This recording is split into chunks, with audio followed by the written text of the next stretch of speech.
અમદાવાદના નરોડા વિસ્તારની વાત કરીએ તો અમદાવાદના નરોડામાં પણ વરસાદી પાણી ભરાયા। ધોધમાર વરસાદ બાદ વરસાદી પાણીનો ભરાવો જોવા મળ્યો। નોબલનગરથી કુબેરનગરનો રોડ પાણીમાં ગરકાવ બન્યો છે। દ્રશ્યો આપ જોઈ રહ્યા છો। નોબલનગરના આ દ્રશ્યો કુબેરનગર સુધીનો જે રસ્તો છે તે રસ્તો પાણીમાં ગરકાવ બન્યો છે। ભારે વરસાદને પગલે નિકોલ નરોડા વિસ્તારમાં પણ પાણી ભરાઈ ગયા છે। ધોધમાર વરસાદ જે અમદાવાદ શહેરમાં પડ્યો છે તેને પગલે પૂર્વ વિસ્તારમાં પણ વરસાદી પાણીનો ભરાવો જોવા મળ્યો છે। દ્રશ્ય આપ જોઈ રહ્યા છો।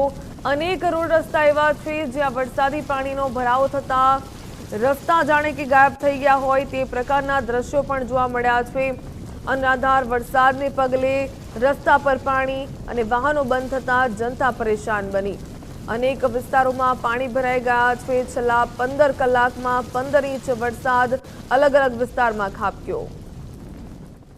અમદાવાદમાં સતત વરસી રહેલા વરસાદને પગલે લોકોના હાલ બેહાલ થયા છે। અમે છીએ એરપોર્ટ નોબલનગર ટર્નિંગ પાસે અને બિલકુલથી જોઈ શકાય છે કે આખો વિસ્તાર જે છે તે પાણીમાં ગરકાવ છે। અહીં જે છે બિલકુલ નાના ચિલોડાથી શરૂ કરો ઠેઠ ઇન્ડિકેપ સુધી કુબેરનગર અને આખો જે કોતરપુર ટર્નિંગ છે નોબલનગર ટર્નિંગ છે ચારે બાજુ પાણી જ પાણી છે।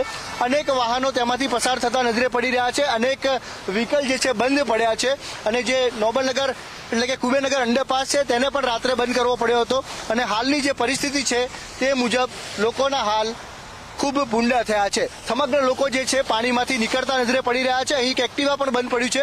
લોકો છે આપણી સાથે વાત કરીશું કેવા હાલચાલ જે રીતે ગઈકાલથી વરસાદ પડી રહ્યો છે। આજે સવારે અમે જેમ 5 વાગે નીકળ્યા હતા 5 વાગ્યાથી સખત વરસાદ ચાલુ છે અને અહીંયા નોબલ ટર્નિંગ ઉપર અને નરોડાનું જે અંડરબ્રિજ છે એ બધું પાણીમાં ગરકાવ થઈ ગયો છે અને ચારો તરફ પાણી છે અને બધા મુશ્કેલીમાં અમારી ગાડી પણ બંધ પડી ગઈ છે। બિલકુલ કેવી હાલત તો બહુ ગંભીર છે। પાણીનો અહીંયા જબરદસ્ત ભરાવો થયેલો છે। પાણીનો નિકાલ નથી થઈ રહ્યો। મને વિશ્વાસ છે આપણી ગવર્મેન્ટ જાગૃત છે, ફટાફટ પાણીનો નિકાલ કરશે ને આનું નિરાકરણ કરશે। પ્લસમાં કુબેરનગર અંડરબ્રિજ ગઈકાલથી બંધ કરેલો છે, અત્યાર સુધી ખોલ્યો નથી અને ચિલોડા આવી આગળ ઘનશ્યામનગર બી આગળ ઓછામાં ઓછા 1 થી 1.25 ફૂટ જેટલું પાણી ભરેલું છે રોડ ઉપર। એટલે નાના ચિલોડા રોડ ઉપર આપણે કેટલું પાણી ભરેલું સવારે આવ્યા હતા? સવારે અમે જે મોર્નિંગમાં નીકળ્યા નાના ચિલોડા રોડ ઉપર જે પ્રેમ પ્રકાશ આશ્રમ ને બધું નોબલ ટર્નિંગ થી જેમ આગળ જઈએ છે બધી જગ્યાએ ફૂલ પાણીનું એકદમ પાણી રોડ ઉપર। એટલે ગવર્મેન્ટમાં થોડું પ્રશાસનને થોડું જાગવું જોઈએ અને જાગવું જોઈએ કે પબ્લિકને બહુ તકલીફ પડે છે એટલે થોડું નીચાણ મારો છે અને આ ભાગને જેટલું થાય ઉપર કરવાનો પ્રયત્ન કરવો જોઈએ।